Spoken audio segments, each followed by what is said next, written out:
y a quelques années, Roger Bango, jeune entrepreneur de mode, avait fait le choix de l'informel.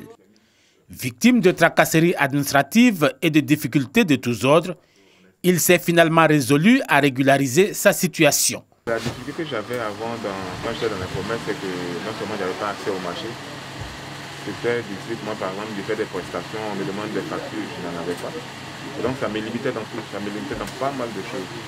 Et vous voyez, généralement quand on est entre nous, tout le monde a peur de tout ce qui est formalisation parce qu'on se dit qu'il y a des impôts qui viennent après, il y a toutes ces choses qui vont venir se tomber là-dessus. Donc finalement, on a tous peur d'aller à la formalisation. On a tous peur d'aller se déclarer aux impôts, on a tous peur de faire une partie formalisée. Mais à un moment donné, bon, on avait marre parce que c'est clair que je te dis que soit à partir du moment où tu fais une entreprise, à un moment donné, il faut évoluer. Aujourd'hui, basé à Cocody les Deux Plateaux, Roger Bango a formalisé son activité. Malgré la quarantaine de personnes qui travaillent dans les ateliers de couture et dans les salles de broderie, le jeune entrepreneur a le carnet de commandes bien chargé. Le cadre est accueillant et sécurisant, surtout aussi.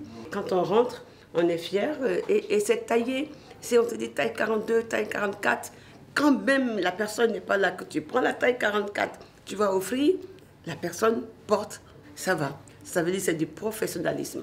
Sorti de l'informel, une problématique que le gouvernement tente de régler via le statut de l'entrepreneur. C'est un nouveau régime juridique simplifié créé par l'acte uniforme de l'OHADA. Il s'applique à toute entreprise ayant un chiffre d'affaires inférieur à 10 millions pour les prestataires de services, 20 millions pour les artisans, 30 millions pour les commerçants. En Côte d'Ivoire, ce chiffre a été porté à 50 millions. Nous avons donc décidé de fixer ce montant à 50 millions en Côte d'Ivoire pour tenir compte du niveau de développement de la Côte d'Ivoire. On s'est dit, avec le niveau de développement de la Côte d'Ivoire, si on limitait simplement à 30 millions, eh bien, il y a une bonne partie qui serait exclue de ce statut-là. Donc c'est plutôt un avantage en essayant d'élargir.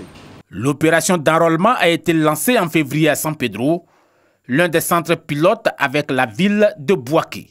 Ange Bailly fait partie des premiers à s'être fait enrôler. Avec la carte de l'entrepreneur, je crois que beaucoup de choses vont vraiment marcher et vont réussir vraiment dans ma position.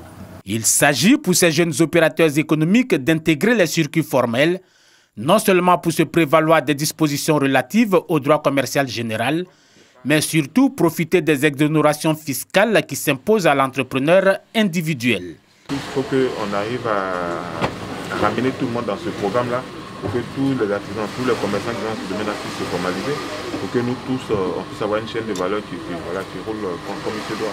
Si les acteurs de l'économie parallèle intègrent le statut de l'entrepreneur, c'est toute la chaîne de production de la richesse nationale qui sortira renforcée, car l'informel constitue un problème à un triple niveau. Premier niveau, c'est au niveau des acteurs eux-mêmes du secteur informel. Ils sont victimes de tracasseries administratives et ils ne peuvent pas bénéficier de tous les avantages que l'État est en train de préparer pour eux. Deuxième niveau, c'est les entreprises qui sont formellement identifiées et qui sont formellement déclarées. Celles-là, parce qu'elles sont victimes de ce qu'on appelle la pression fiscale, puisqu'elles sont seules à payer. Il y a une bonne partie qui est dans le secteur informel qui ne paye pas, et ceux qui payent sont tout petits, et c'est ceux-là, il y a une certaine pression fiscale, effectivement, ils se plaignent de cela. Et puis le troisième niveau, c'est au niveau de l'État lui-même. Vous savez, effectivement, tous ceux qui sont dans le secteur informel, c'est vraiment des pertes énormes pour l'État en termes de ressources et en termes de recettes fiscales. Selon le Fonds monétaire international en Côte d'Ivoire, le marché informel représente entre 30 et 40% du produit intérieur brut. Chiffre confirmé par l'Institut national de la statistique via son enquête sur le niveau de vie des ménages réalisée en 2015. Cette étude révèle que 7 millions de personnes exercent dans le secteur informel, soit 92% des emplois. Notre pays connaît une forte croissance, mais cette croissance nécessite bien sûr beaucoup de revenus pour pouvoir exécuter les projets de développement. Et c'est pour cela que chacun des Ivoiriens, chaque acteur économique doit contribuer à la mobilisation de revenus, à la mobilisation de ressources pour le développement de l'économie ivoirienne. Le statut de l'entrepreneur est acquis pour une durée de 5 ans renouvelable.